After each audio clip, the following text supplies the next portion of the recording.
Hello to everybody and great good evening to all of you. कैसे हैं आप लोग? सब बढ़िया होंगे, अच्छे होंगे। मैं उम्मीद करता हूं कि ठीक होंगे। जैसे कि आप लोगों को पता है, नीट पीजी का एग्जाम 3 तारीख को हो गया। आज 12 तारीख है, 9वां दिन है। पुराने डेटा के हिसाब से लग रहा है कि रिजल्ट 9 दिन में भी आया है, 11 दिन में भी आया और 15 दिन में भी आया है। लेकिन मुझे इस बार का जो सिनेरियो नजर आ रहा है वो ये आ रहा है, एक तो एमडीएस का रिजल्ट डिले आया था। चलिए वो मान सकते हैं, काउंसलिंग एक साथ होती थी इसीलिए आया था, या अदर अदर रीजन हम ऐड कर सकते हैं। लेकिन एफएमजी का एग्जामिनेशन 26 को था, जिसका रिजल्ट अभी तक नहीं आया है। Candidates are regularly asking for the demand. ऊपर से जो ऑफिशियल डेट है वो 3 तारीख है नीट पीजी की रिजल्ट आने की। बाई 3 सितंबर रिजल्ट आ जाना चाहिए। हो सकता है मेरी वीडियो खत्म करते करते रिजल्ट आ जाए, ये मैं नहीं कह रहा कि नहीं आएगा। लेकिन जो एंजाइटी है, जो प्रोबेबिलिटी है, जो स्पेकुलेशंस हैं, जो सब कह रहे हैं, उनके अकॉर्डिंग मुझे ऐसा लगता है कि नीट पीजी का रिजल्ट लगभग 20th के नियर भाई आ सकता है। हो सकता है उसे डिले, 20th के नियर भाई आ सकता है।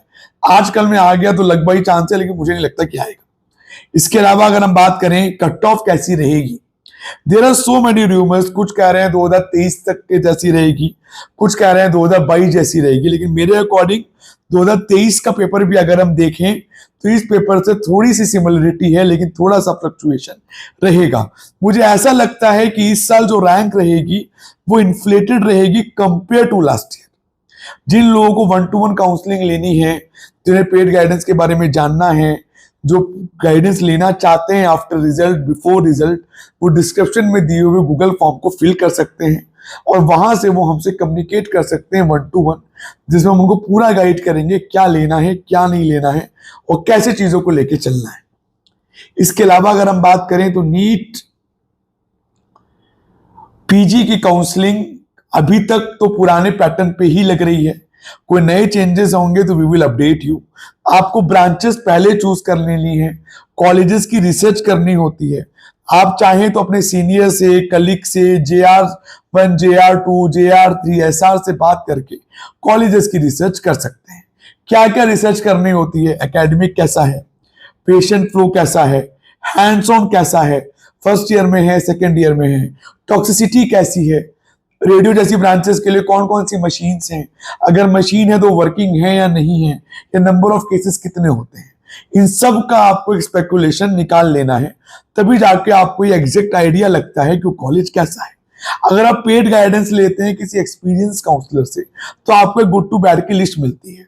वो कुछ कैंडिडेटों को एक लिस्ट लगती है कि वो रैंडम है, it's not a random list, it's a combined compiled list, जिसमें कौन कॉलेज कैसा है, क्या चीजें हैं। वो हर ईयर चेंज होती है, डिपार्टमेंट वाइज, यूनिट वाइज।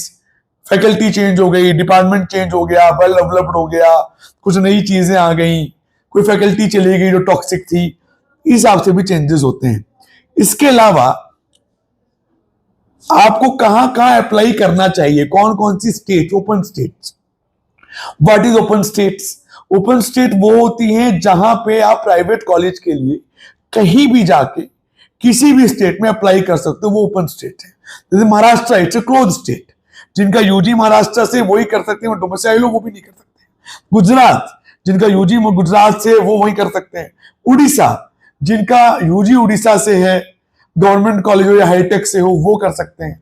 ऐसे अलग अलग स्टेट्स की कंडीशंस हैं जो आपको देख के चलनी है। एक बात मैं आपको बहुत क्लियरली एक्सप्लेन कर दूं कि जितना बढ़िया, जितना ज्यादा आप अपने आप को एक्सप्लोर और अपने आप को ओपन रखेंगे ब्रांच, सेम ब्रांच के साथ कॉलेजेस के लिए, उतना बेटर आपको कॉलेज फाइनल राउंड तक मिलता हुआ नजर आएगा।